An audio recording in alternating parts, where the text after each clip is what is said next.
Hi, I'm Maxim Duran. I'm the historian in Assassin's Creed Unity. So Max, what was it like working with Ubisoft, bringing this game to life? So for the last 4 years and a half, my goal was basically to make a team understand what's at stake with every time period we're working with.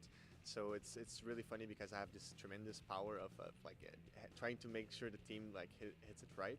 So we have a fun game, but it's also very historically accurate. So it's very cool. So how does it work with the boundaries? How much do you allow the team to stretch the history as far as like design of weapons go? Well, it's not it matters as much as like me allowing them to to do that, but obviously we try to understand very well how history behaves, how it's meant, what are the bounds of history, and obviously we take some liberties in making sure the game is fun. So we always aim for gameplay first, but obviously we'll try to stay true to facts. We just take them some liberties, I'd say, more graphically. So we're just for instance, you have the steeple of Notre Dame in the game. We know it was built in the 1850s. It's a bit after the game, but there was no steeple during the French Revolution over Notre Dame. So I mean, it was a loss because it's the highest point in Paris. So that's the kind of small liberties we take. But obviously, characters, events that you'll see in the game, I mean, they're more relevant for history. What do you think it is that makes the French Revolution so perfect for this type of game? I think well, everything's interesting in history, obviously, for me as a historian. But this time around, what's cool is the meaningfulness of this setting.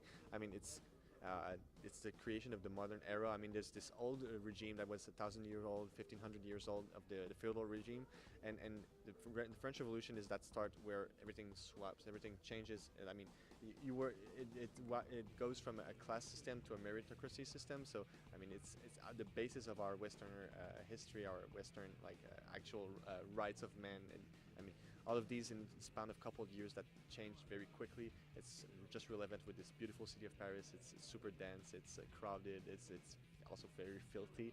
I mean, there's this rich ambience that you can get to feel in the game also.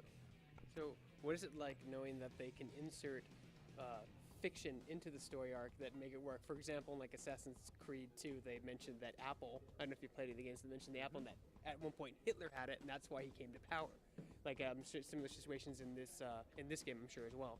Well, you mentioned it right. Actually, in the AC2, there was also Napoleon who had an apple, and we have Napoleon games. So obviously, yeah, I'll let you figure out for the rest. But that's a cool. I think that's a cool thing with history.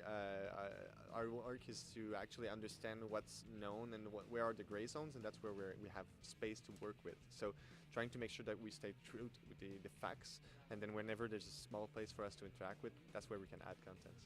So how hard was it for you to work with the developers in designing the Assassin's costumes to be period appropriate? Actually, it's very fun. It's very fun to do that. It's very visual. Getting to have all of these outfits, so I know now that we can customize. So all of these elements from the medieval era, as musketeers, Napoleonic era. So there's a very wide variety. So for me, it's a fun challenge that like if the art team doesn't find all this stuff, like I can dig into archives and bring them more of the visual evidence from the time era. So again, there's this huge crowd life. Every out of the 7 districts we have in the game have different visuals. Characters also have different animations because every district has a different set of social classes of jobs that people are doing in the street, like broom sellers or shoe shiners, for instance, artists. All of this is like a lot of the small details that we have from the French Revolution that are brought into visuals, into what you see, what you experience in the city.